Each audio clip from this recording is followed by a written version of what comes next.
কি গো, তোমার মন খারাপ? না, চিন্তা করতেছি এতগুলি টাকা ধার দেনা করলাম, দালালের কথা অনুযায়ী যদি ঠিকঠাক কাজ না পাই, যদি একটা উল্টাপাল্টা হয় তাহলে কেমনি কি করবো কও দেখি। এত চিন্তা করো না তো, আল্লাহ ভরসা, সব ঠিক হয়ে যাবো।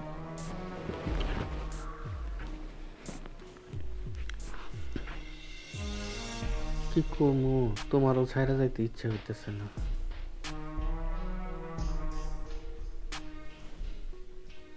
না যে কি করবা, উপায় আছে? আচ্ছা কো, একদিনও বাড়ি ছাইরা থাকছি না, তোমার ছাইরা কোনোদিন কোনো জায়গায় থাকি নাই, এই বিদেশে বাড়িতে কেমনে থাকবো? না হইলেও তো মিনিমাম 3টা বছর লাগবে ওই টাকা পয়সা ঋণ শোধ করতে। অত চিন্তা করো না, তুমি গেলে তো খরচও কমে যাবো। তোমার ভাই আর আমি দুইজনের সংসার। তা ঠিক আছে, তুমি থাকবা কেমন? চিন্তা করো না, থাকতে পারবো। এখন তো মোবাইলের যুগ, মোবাইল করবা। তাও খারাপ বলো না, আর ইয়ে করবা নাম, ওইখানে যাই আমি নতুন একটা নাম্বার নিয়ে তোমার সাথে সাথে ফোন দিব, জানাবো। আর যে কোনো প্রয়োজন হয় তোমার দেবর আছে, ওর সাথে বুঝ পরামর্শ করে কাজ টাজ করবা। আর হুটহাট একলা এদিক ওদিকে যায়ও না, বুঝোই তো পাড়া প্রতিবেশী আছে, বিদেশির আর বউর উপরে কোন নজর থাকে বেশি, কখন না জানি আবার কোন কথা তুইলা দে, ঘটনা ঘটে নাই অথচ অঘটনের একটা নিন্দা ছড়াইব। তুমি যত যাই বলো, তোমার ভাই আমার দেবর কিন্তু অনেক ভালো। না তা তো আমি জানি, আমি পাড়া প্রতিবেশীর কথা বলতেছি আর কি। ওগুলি তুমি ঠিকঠাকভাবে ইয়ে করে চললো, আর বাইরে গেলে বোরকা টোরকা পরে যাইবা, আর আমার সাথে যোগাযোগ তো থাকবই। আর আমি তোমার বিশ্বাস করি, আশা করি এরকম কোনো কিছু তুমি করবা না যেটা আমার জন্য, তোমার জন্য, আমরা পরিবারের জন্য খারাপ হয়, এরকম কিছু আশা করি করবা না। আল্লাহ ভরসা। আচ্ছা আসো, শুয়ে যাই।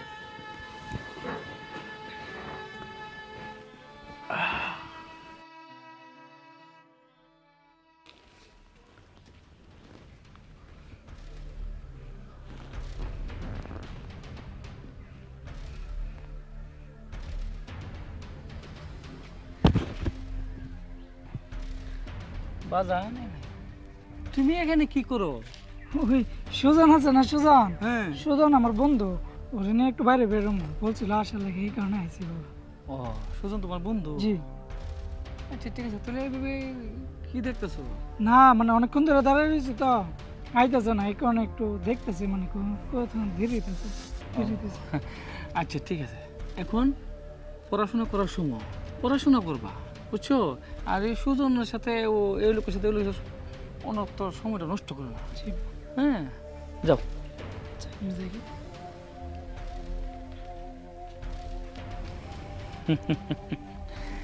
কি কম, ফুলাটা তো আমারই, চরিত্র তো আমার মতো নইব, আমার চরিত্রই ভালো না, আর ফুলার চরিত্র ভালো থাকবো কিভাবে?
কি ব্যাপার কাকা, আপনি হঠাৎ আমাদের বাড়িতে?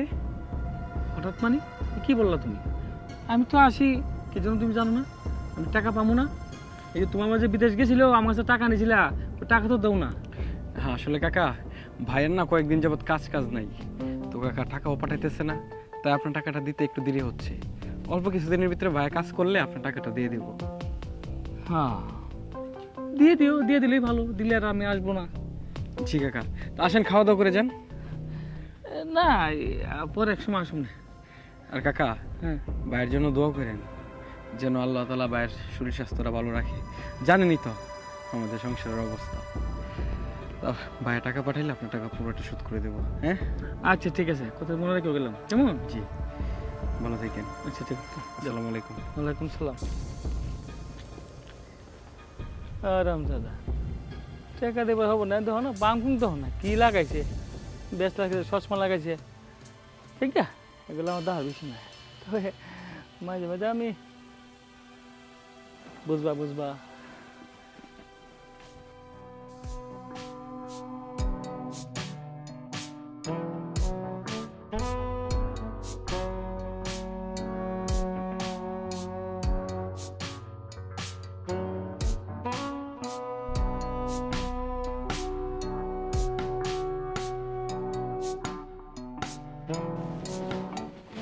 তুমি হ্যাঁ আমি তুমি কখন আসছো?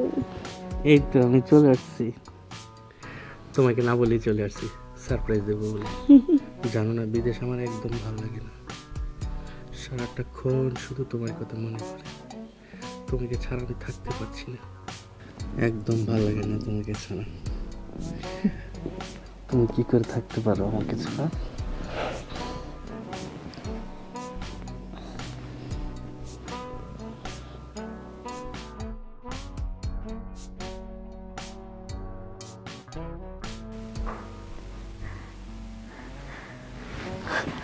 আরে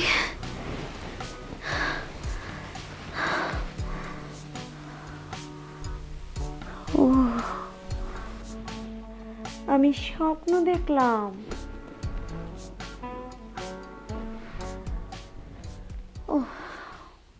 দোস্ত, তোর পারিবারিক বিষয়ে একটা কথা বলি। হ্যাঁ বল, তুই তো আমার ফ্যামিলির একজনই। না মানে বিষয়টা হচ্ছে কি, তোর ভাবির চলাফেরাটা আছে না, ইদারিং মানে কেমন জানি উল্টাপাল্টা লাগতেছে, ভালো মনে হইতেছে কেমন লাগতেছে? না। মানে বিষয়টা ওই রকম না, মানে আমি তোরা বলতে চাইতেছি কোনটা, মানে ওই যেমন বউ রাইখা যদি জামাই বিদেশ যাই, আজকাল জামাই বিদেশ থাকতে বেড়ি মানুষের কোনো ভরসা আছে? আর তোর মতো একটা দেবর থাকতে ভাবি পরকিয়া করবো কে লেগে? তুই তোর যদি এটারে ম্যানেজ করে নেস তাহলে তোর বাইরে কোনোখানে মুখ লাগাই না। তো তুই একটা কাজ কর, তুই কোনো রকম তোর মতো করে ভাবিরে ম্যানেজ করে নে, তাহলে আমার মনে হয় যে এটার বাইরে কোনো জায়গার মধ্যে মুখ দিব না। দেখ বন্ধু, তুই আমার বন্ধু, তোর সারা জীবন বন্ধু মাইনে যাবো। আমি বলি কি, তুই আমার সংসারে নাক ডুবাইস না।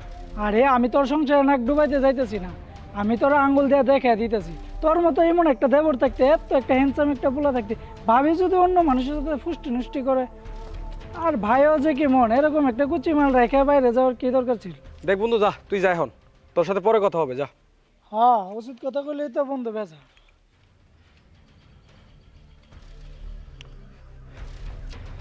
বন্ধু তো কথাটা ঠিকই কইছে, আমার ঘরে মধু থাকতে আমি কি লিগা বাইরে খোঁজ মার, ভাবি কি লিগা বাইরে যাব, এটা আমাকে দেখতে হবে। যে কোনো উপায়ে ভাবিকে আমার হাতের মুঠোয় আনতে হবে, আমার নিজের সম্মান, নিজের ইজ্জত ঘরের ভিতর রাখতে হবে, বাইরে যেতে দেব না।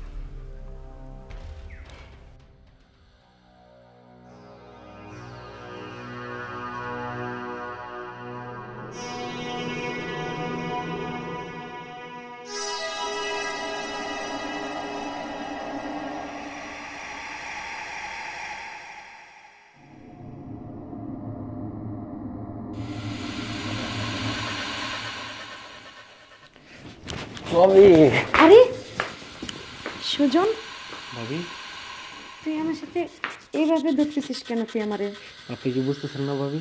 কি বুঝবো? আমি আপনার সাধনা পূর্ণ করতে চাই। কিসের সাধনা? এই ধরেন, ভাই তো অনেকদিন হলো বিদেশে গেছে, তো কি হয়েছে? তাছাড়া আপনার একটা চাহিদা আছে না ভাবি? কিসের চাহিদা? কিসের চাহিদা? মানুষের কিসের চাহিদা তুই থাকে? আমার সাথে এরম করতেছিস কেন? শুনুন না ভাবি, কাছে আসেন। আমি চাই আপনার অবাক্ত যে জীবনের সঙ্গী পূর্ণ, সেটা আমি হতে চাই ভাবি। সুজন, তুই এগুলো কি করতেছিস? শুনুন ভাবি, আপনি কেন বাইরে যাবেন? তাছাড়া বাইরে যদি আমাকে ঘরে না খেয়ে থাকতো তাইলে যেতেন। অবশ্যই আমি তো আপনার ঘরে আছি বাইরে? ভাবি, বুঝতেছেন না? আপনার শরীরের যে যৌবনের জ্বালা, সেটা মেটাতে তো আপনাকে বেড়ে যেতে হয় ভাবি। সুজন, এত বড় সাহস তোর! তোরে আমি আপন ভাইয়ের চেয়েও বেশি ভালো জানতাম। তুই আজকে যা করলি আমার সাথে, আমি এটা কল্পনাও করি নাই। তোর ভাই তোর জন্য, আমার জন্য কতই না কষ্ট করে, সেই দূরে, সেই বিদেশে প্রবাসে পড়ে আছে শুধুমাত্র আমাদের ভালোর জন্য। তাকে ঠকিয়ে আমি তোর মনোরঞ্জন করতে পারবো না। আর তুই বলিস আমি বাইরে যাই, তুই ঘরে মিটাবি আমার সাথে, তুই ঘরে মিটাবি। সুজন, তোর কাছ থেকে আমি এমনটা আশা করিনি ভাই। তোকে আমি সব সময় আমার ছোট ভাইয়ের মতো দেখে আসছি ভাই। তুই আমার দিকে খারাপ দৃষ্টি দিস না। আপু, আসলে তুমি আমার বড় আপু, আমার ভুল হয়েছে, তুমি আমাকে ক্ষমা করে দাও। দেখো, এই জীবনে যতদিন বেঁচে থাকি তোমার দিকে কোনোদিন কোনো নজরে তাকাবো না আপু। আজ থেকে তুমি আমার ভাবি না, তুমি আমার বড় আপু। তোমাকে আমি বড় আপুর চোখেই দেখবো। ভাই আমার, চল খাবি। শোনো আপু, ভাইয়াকে এই ব্যাপারে কিছু বললো না প্লিজ। ভাইয়াকে বললো তো ভাই আমাকে অনেক খারাপ নজরে দেখবে। বলবো না। শুনেন, আমি এত কিছু বুঝি না, বুঝছেন? আমার কাছে টাকা নিয়েছেন, টাকা নিয়েছেন, স্বামীকে বিদেশ পাঠাইছেন, এখন টাকা দিচ্ছেন না কেন? তামসা পেয়েছেন, তামসা। এত অধৈর্য হয়েছেন কেন? এই মাসে বেতনটা পাইলে সর্বপ্রথম আপনার টাকাটাই দেব, একটু ধৈর্য ধরেন। দেখেন, এসব কথা অনেক বলেছেন, আমি আপনাকে আর সুযোগ দিব না। আজকে এবং এই মুহূর্তে আমার টাকা চাই।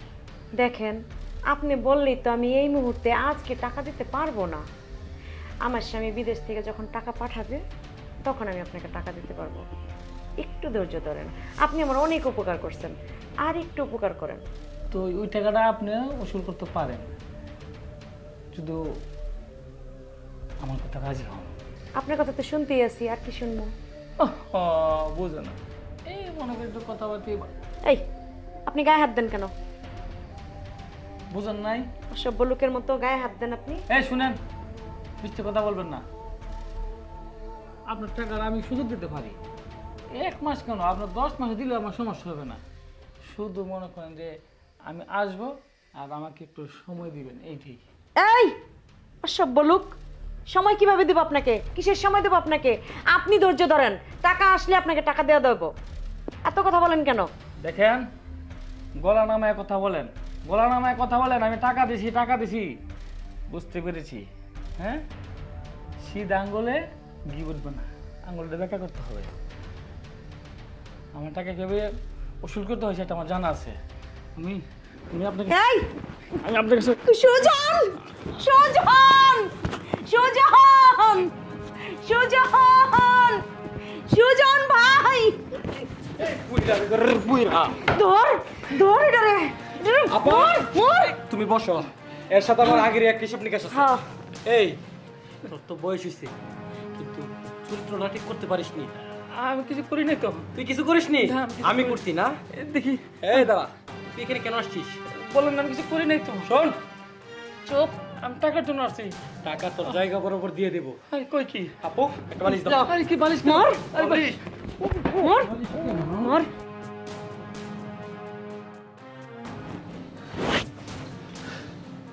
ভাবি, শেষ শেষ কাজ শেষ। এখন কি করবো বলো? কামদেলে গাঙ্গে হালা দিয়ে আয়। আচ্ছা ঠিক আছে, তুমি আমার সাথে একটু ধরো। কত বড় সাহস! একটু ধরো। যা হালা দিয়ে আয়।